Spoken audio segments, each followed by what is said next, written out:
So my name is Rhett Fussell. I'm not Craig Gresham. But Craig is essentially my co-author on this particular presentation about using cell phone data to sort of help inform our models. And we want to give thanks to lots of people that participated, particularly the area that we're more concerned about, which is Moore County. Our friends at AirSage, and then the special thanks at the bottom is very important because without Nita, Craig and I could have never finished this because she helped us with the data, and of course Francis, because we've been telling her for months and months we swear we're going to get data and it's going to be good, and we did finally. So why cell phone data for what we're doing? Well, so for us, we have a controversial project in Moore County, so we needed to be able to have some data to sort of support our model development. And the model is the key here, developing the model to help analyze the situation there in Moore County. All of that, it does work. So in case you didn't know, here's Moore County, Sanford, and the Southern Pines area, and US 1 sort of runs through the middle here. And we have some friends of ours that are in this northern part of the county, which have expensive horses, and so they don't want anything to impact those horses and the money that they make. So we needed to make sure that we understood exactly what we had in the area, and that it wasn't us simply saying, well, we developed a model and we know what we're talking about.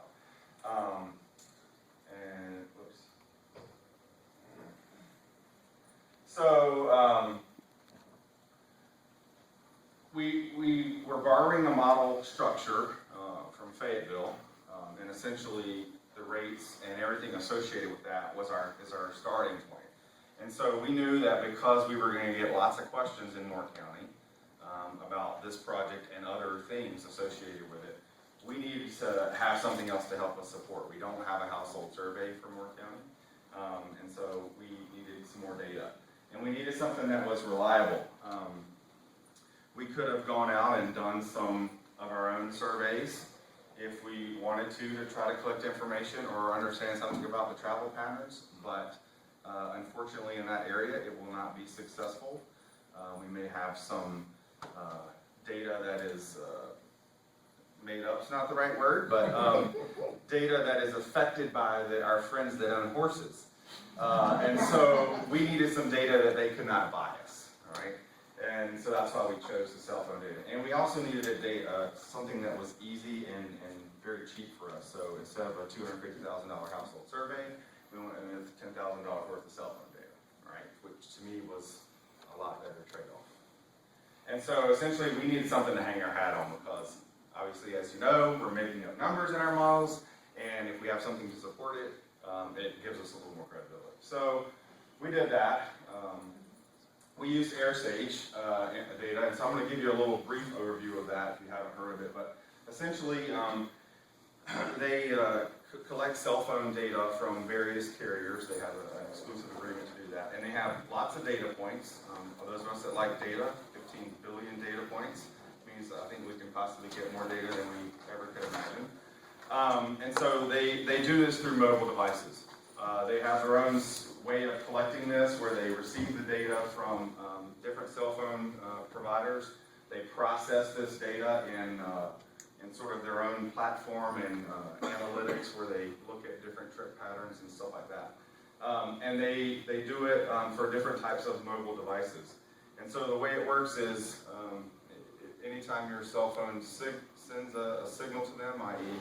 you send a text message, you get a phone call, you access the internet, anything like that, and it sends a signal to them, they are basically tracking where you are. Now, they don't know who you are individually, so let me say that. I don't know that Frances is on road X, Y, and Z. I just know that she has some identifier to her particular device. All right. This sort of summarizes, and some of these things I put in here just so that if you looked back at the slides, you know what they do, so I'm not going to cover this, but essentially they have a lot of data that they can provide us.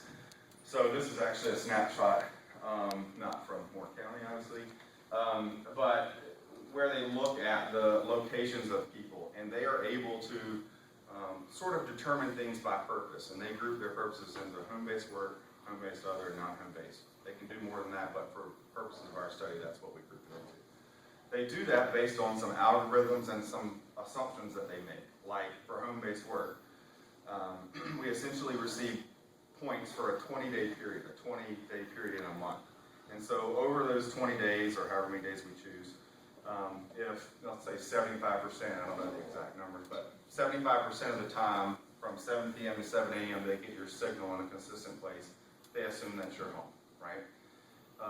And then between 8 a.m. and 5 p.m., if they get a consistent signal over that 20-day period, they assume that's where you work. Now, obviously, there are some concerns based on, you know, if you're traveling around for work, or maybe like at a hospital, right? If you work a shift, they may think that your home location is where you actually are working at a hospital, but we can correct for that if we know the area. So this gives you an example that, you know, on a day that we could look at a particular location and find out everyone that crossed a certain point, where they came from that day, all right? So this is the ability of the data to help us get information that we otherwise wouldn't know. So let's talk about the data itself for a second. So this is essentially what the data looks like. And they collect the data at a really small grid system that is their proprietary grid. So they don't give us that information down to that level. But they tag it to our TAZ system. So the origin and destinations here are the TAZs that we created for our area. So we give them a GIS file, they process the data and give it to us in an origin destination format, which is great. And they tell us the trip type, as you can see in red here. When we first started this project, they provided the data for the entire region to us. And when we looked at the data and did some summaries, our purposes didn't make sense to us. And so we spent time with the data and realized, well, hey, we have a problem of these are not just internal Moore County. These are anybody and everybody that comes through that area. So what we did was go back to them. A lot of people would have just said, your data is terrible. We don't want your data. But we worked with them and were able to figure out that they could break it down by people that actually lived in Moore County and people that didn't, so that we could sum trip purposes separately so that we could get the information we needed. And they do it by time period as well. So we took that data and we actually had to process it. So even though they broke it down by resident and non-resident and visitor for us, we had some other things that we needed to do. We developed sort of a buffer around Moore County where we might have external stations. Let's say, I don't know how many external stations we have, 25 or so. We actually had grouped them for what they were doing. And so we then, when they gave us that data, we then had to break it back down. I think I might have, yeah. So essentially we have, you know, external stations, but when they gave us the data, perhaps they grouped everything in 604, where you can see we had, you know, 3 or 4 external stations. So we needed to figure out which stations they actually went to. So we had to go through a disaggregation process to get that information. We also had to remove out of the data because in their eyes, this is the TAZ system we wanted, when in fact, we really don't care about this 600 to 601 movement or the 602 to 608, so we had to remove those trips from our trip table. Otherwise, the trip rates and things that we saw would actually not be correct for Moore County. So essentially, we did that where we could actually identify the through trips and the EI trips into the region. The data allowed us to do that as well, which is something that is very nice to have. And we just created a trip matrix straight from their origin destination information. And we were able to actually use that to look at some results. So instead of us grabbing something and estimating where it goes, we were able to use this data to help. Oh, that didn't go away. You can't really see that, can you? Well, so maybe we do make it up. But here, you know what? I'll just take it off the slide real fast. How about that? So if we look at the data that we have here, this is a comparison. So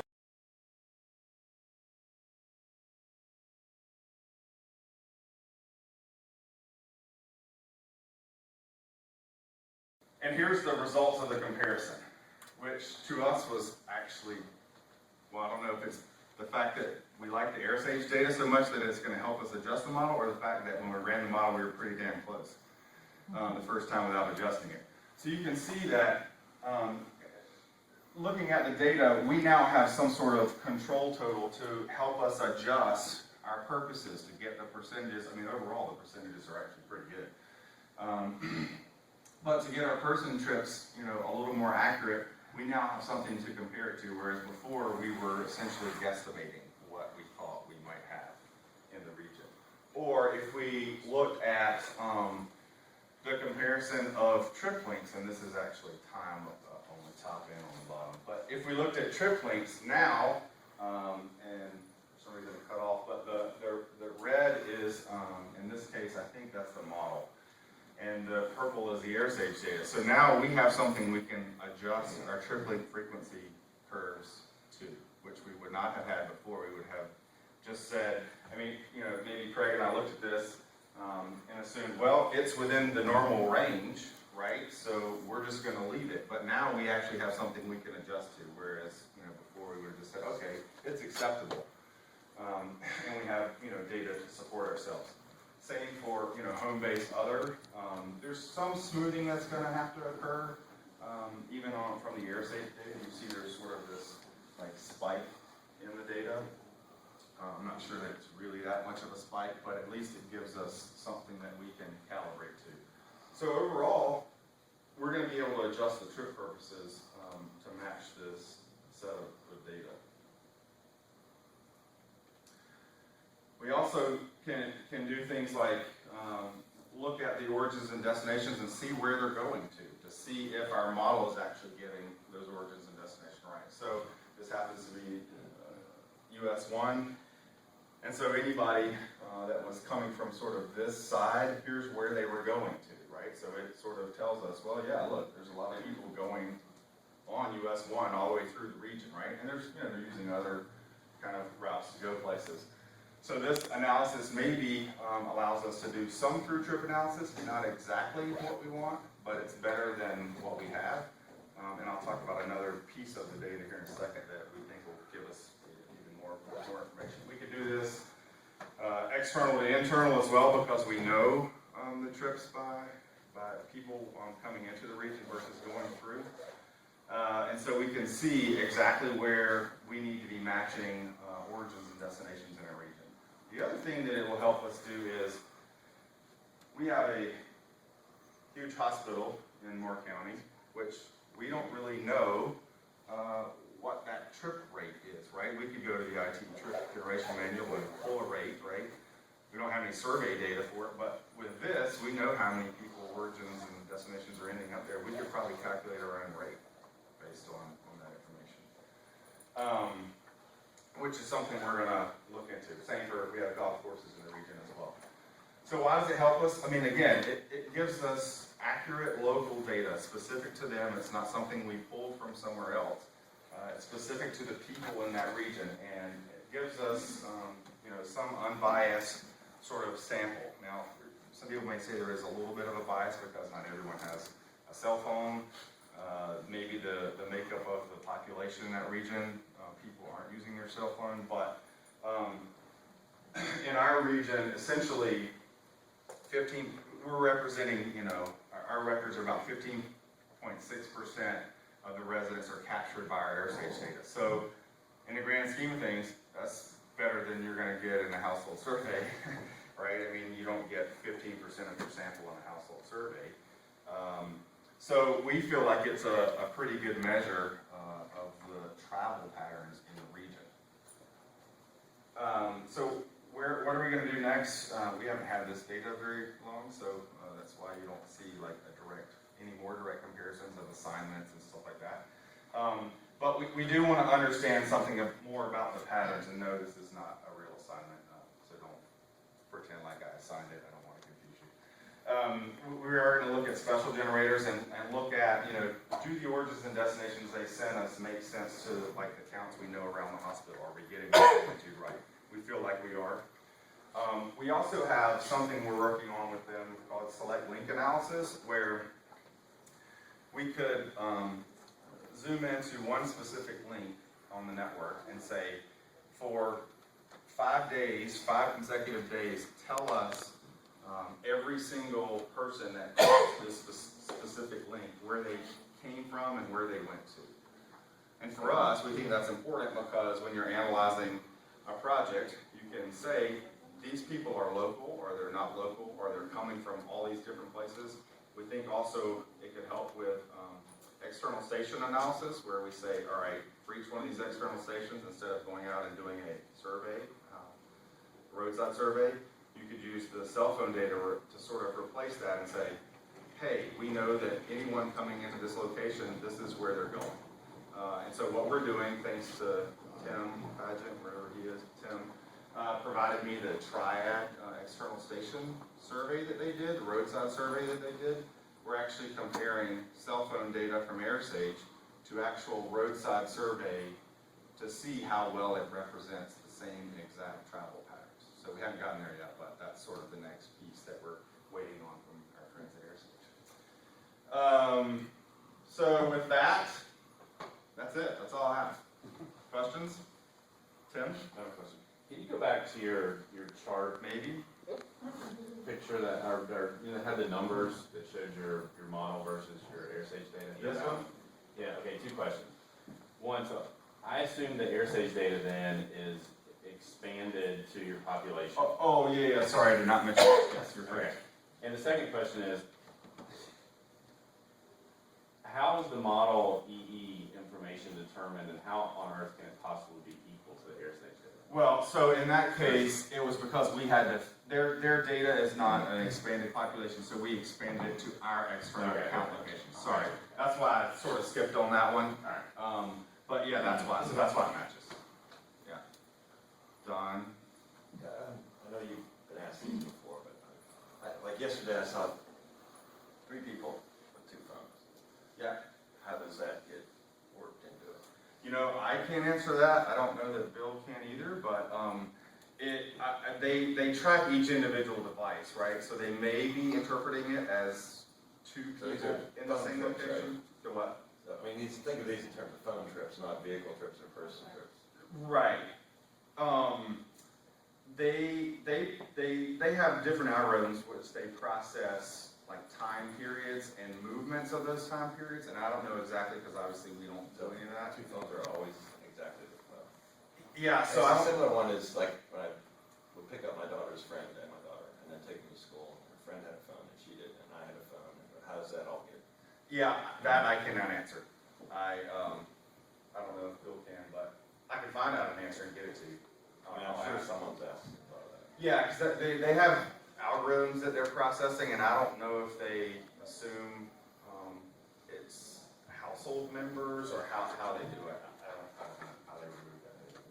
But they do expand it to the localized population about grid cells. Well, I'm just want to comment on that because I'm not sure that they can exactly process that out. Because how would you know if it's 2 people sitting on the bus? I mean, and that's the other Right. thing is there's no modal information in this at all. You don't know, and you don't know if it's 1 person in a car with 2 phones or 3 They people in a really car have with to do 2 some phones. data mining. I mean, if they know where you live, just because there's a pattern of that cell phone being there between 7, I mean, if 2 phones are following each other around for a week next to each other, they could probably pull it out. But that's a lot of processing. Yeah. I think It's probably handled in the expansion to the population, but it is important to remember that it's well, I like it's a cell phone trip, but Right. it's a person trip, and so then, you also need to take into account, like when you do assignment comparisons, that you're gonna have some sort of a factoring right vehicle. to convert the vehicles, Yeah, which and is some why we didn't assumptions present that that. you've got We haven't gotten transit to in it your yet. area. Yeah, and that's the other thing. I know that AirSage is working on trying to figure out how to get mode associated with it, if possible. To look at clumps of cell phones. Like, are they riding a bus, or are they in the same vehicle, or are they truck drivers or, whatever. I know they're not there yet. I mean, I think it's all this is pretty new from our side with the way we're using it. It's not the way they originally started their company, so, but we're taking advantage of it. The bus part seems doable if you got a group and you know the schedule and they're gonna be stopped. There'd be some.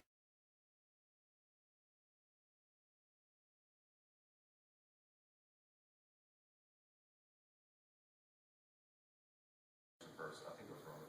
How do you figure out your control totals? I mean, how did you factor out the AirSage data? For the AirSage, so what they do is they basically know the sample that they have in like a census tract. Now, they do it various ways, but I'm gonna just say census tract, and so if I'm wrong, then I apologize, but, and they factor it up to like a census population for that particular tract.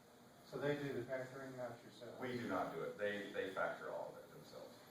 Yeah. Because it seems like you would have to have separate factors for the different trip types rather than to some arbitrary population. Because how do you know? Well, we don't do that on a household survey, right? We don't factor it up to a certain trip purpose. We factor it up to a control total of persons or population, right? So to me, it's no different. I mean, So right? we're assuming the same phone, let's say, makes 10 trips in a day, and then they assume everybody has a phone, or they factor up one phone to the total phone. Yeah, which is the same exact thing we do in a household survey, right? We sample, it may be that they get me in a household survey and I say I make 8 trips. They use me as a sample to represent maybe everybody else in this room. They're doing the exact same thing. Came back to the cell phone data, the 2 phones in 1 car data briefly. Another piece of data we've had trouble with in the past is like vehicle occupancy rates. And I just, as a piece of feedback, I wonder if they can pursue that and provide that to us. I think it's a potential for them. I think it's really going to depend on what other data they can get to associate with those phones. Because right now there's obviously privacy issues, right? So they can't do but so much with the personal information. But still, if you see, But they may be able to track patterns, somebody, maybe Andy or somebody says that over 20 days, the same 2 cell phone IDs, the MAC IDs are the same, they're moving together, maybe it's a household or, husband, wife, or kid or something. Would having the phone connect to a wireless network affect it? No, I think they still receive the signal. They get any signal, whether it's through the phone connection or through Wi-Fi, it still provides them the signal that they need. Yeah. With AirSage data, how does it compare to, if I say connect to the NRX data that has GPS and cell phone data? Is that a subset of Well, that? so they're very different. Like NREX is primarily speed, right? I mean, whereas this is more of a person level tracking of the origins and destinations. NREX is not actually tracking the origins and destinations. It doesn't? No, if they do, that's not what they're providing, right? They're essentially 2 different sort of data sets. Because the GPS data technically is just where you start and where you end, and especially you put the coordinate in there. Right. So in a sense, if it was available for origin destination, it would be probably more accurate. Yeah, well, so TomTom is another vendor that can provide something similar, right? Because it is GPS data. You can get similar data from them. I have not used that. So we did look into it, but we didn't go with that method. I think the takeaway for me, I hear a lot that we can do this instead of a household survey. I don't think no. It's really, so you can't get it cheap, but if you have both, you get something potentially much better. I think there's 2 things for me. One is if you have a household survey, you can use this to, like if you had a previous household survey, you can maybe check it, right? To see if it changed over 5 years, some broad scheme of it. The thing for me is for the smaller areas, I think it's a way for us to check some of the assumptions that we have in the model.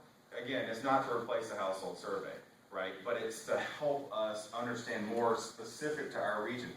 Actually, it came up in that whole borrowing thing yesterday, right? Yeah. I mean, we have no choice but to borrow Fayetteville structure for this, but we could just use it as it is and then not know, right, if the trip length is exactly right or if the rates are exactly right. This helps us, I think, get that more localized. That's just my opinion. Leave it. Well, then Don hit on my question, and I want to be careful that people don't leave the room thinking that this is a Yes. replacement for household survey data, because you know nothing about the people in the sample, you know nothing about their behavior.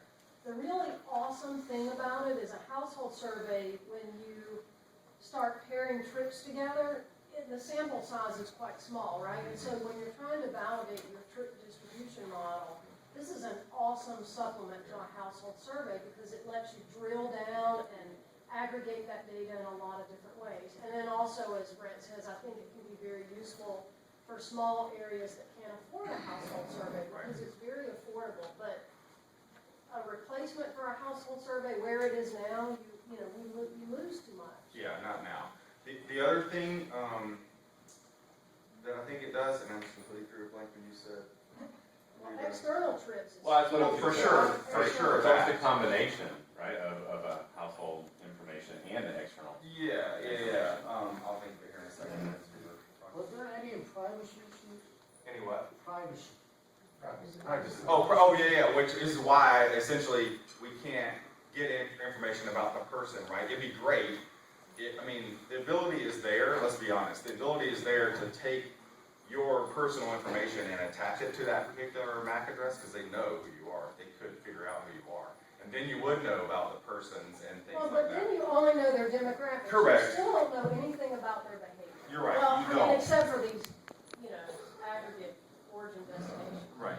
You would get more information, so you could maybe understand more about the sample that you received and how it represents your population or not. And give them better expansion, Must have ways to sense. expand, but Must have a chance to explain to them, what kind of information you want to get. right, and I don't think that's gonna happen. You That's just- probably could find out household size too, though. Yeah, you potentially could, but I think it gets back to the whole privacy issue, right? Well, the reality with this particular model is the model's being built to support a project, an analyzed project. And they want this model done yesterday. Right. We don't have time to do surveys. Yeah. So pulling this data at least gives us an opportunity to